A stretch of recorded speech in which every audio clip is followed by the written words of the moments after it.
नहीं मिला। सब्र करें और दीन की खिदमत के हिसाब के लिए आप काम करें। मुफ्ती साहब, मैं आपसे पूछना चाहता हूँ, क्या आप सब्र करते हैं? जब आपको 35,000 रुपये में 1,000 रुपये भी कम देता है तो क्या आप सब्र और कनात के साथ उस पैसे को अपने जेब में रखते हैं? आप तो फ़ौरन लिफाफे को वापस कर देते हैं। और दूसरा काम, फजर से लेकर जोहर तक के बीच में 8 घंटे स्कूल में पढ़ाएं, मदरसे में पढ़ाएं और कोई मेहनत मुशक्कत करके बिजनेस करें।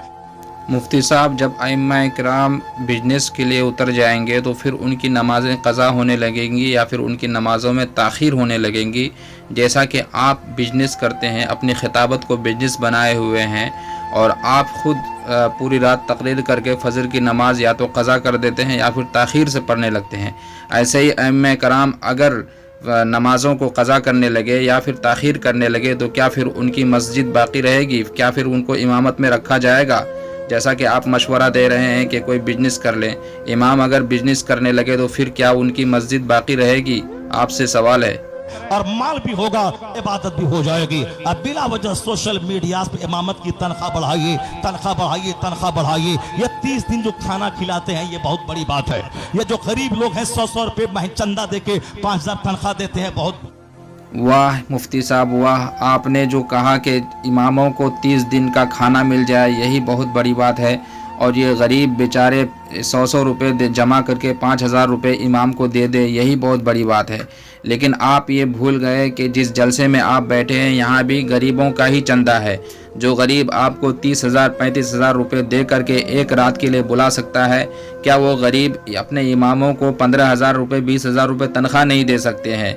फिर वो कैसे गरीब हैं जो आपको 35,000 रुपये तनख्वाह एक रात का दे और अपने इमामों को 10,000 रुपये महीने में ना दे सके? आपको इस पर रोशनी डालनी चाहिए थी और इमामों की कदर व कीमत बयान करनी चाहिए थी, लेकिन अफसोस आपने इमामों को ही लपेट लिया। बड़ी बात है, वरना इमामत करते हैं उसकी तनख्वाह की क्या जरूरत है, मगर मस्जिदों को चलाने के लिए वो तनख्वाह देते हैं।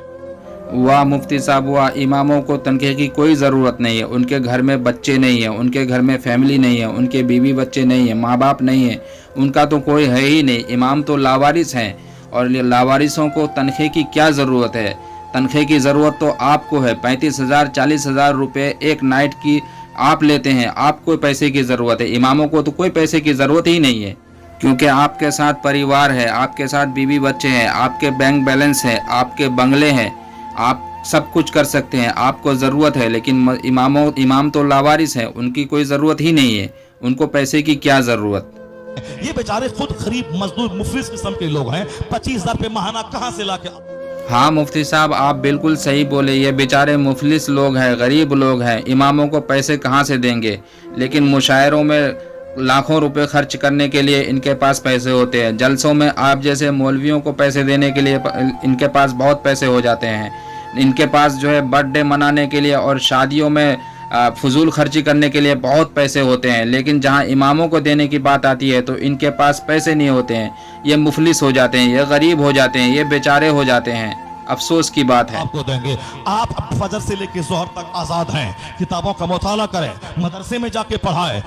मुफ्ती साहब, ये ज़रूरी नहीं है कि हर मस्जिद के पास मदरसा और हर मदरसे में जगह खाली हो और हर जगह इमामों को ही रखा जाए, ये कोई ज़रूरी बात नहीं है। आपने कह दिया बड़ी आसानी के साथ, लेकिन कभी आप गौर कीजिए कि क्या हर मस्जिद के पास मदरसा है या हर मदरसे में इमामों की ज़रूरत है या हर इमामों को मदरसे में जगह मिल जाती है? आप इस पर गौर कीजिए।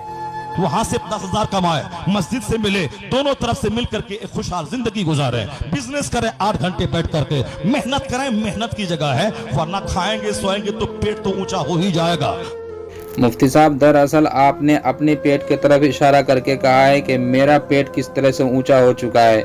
25 अंडे खा करके, मुर्ग मुचर्रम खा करके और आप बिरयानी खा करके और आप जो है घी में तली हुई रोटी खा करके आकर के स्टेज में बड़ी आसानी से बात कर रहे हैं और अपनी पेट ऊंचा करके खुद इमामों की पेट को देख रहे हैं। दरअसल आप अपनी पेट की तरफ इशारा कर रहे हैं कि मेरे पेट की तरह कहीं आपका पेट ऊंचा ना हो जाए। बदन हाथ तो मोटा हो ही जाएगा। बता दे कि आपको कितना अच्छा मौका अल्लाह ने दिया है।